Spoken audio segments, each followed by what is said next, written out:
ബഹുമാനപ്പെട്ട മലപ്പുറം MLA പറഞ്ഞു, Shri KN Balagopal minister അദ്ദേഹം പതാക ഉയർത്തിയതിനെ കൊടി ഉയർത്തിയതിനെ കുറിച്ച് പറഞ്ഞു. സർ, എനിക്ക് ഒരു കാര്യമേ അദ്ദേഹത്തെ ഓർമ്മിപ്പിക്കാനുള്ളൂ.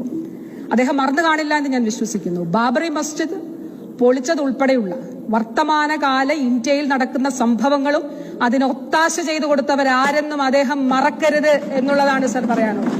Sir, Shri KN Balagopal minister അദ്ദേഹം ഉയർത്തിയ ചെങ്കൊടി ലക്ഷക്കണക്കിന് ആളുകളുടെ ആവേശമാണ് സാർ, ലക്ഷക്കണക്കിന് ആളുകളുടെ ഉയിരാണ് സാർ. അത് തലമുറകൾ ഏറ്റെടുക്കും സാർ. ആ ചെങ്കൊടി ഇവിടെ ഉള്ളതുകൊണ്ടാണ് സാർ അദ്ദേഹത്തിനും എനിക്കുമൊക്കെ ഇതുപോലെ ഇവിടെ നിന്ന് പറയാൻ കഴിയുന്നത്.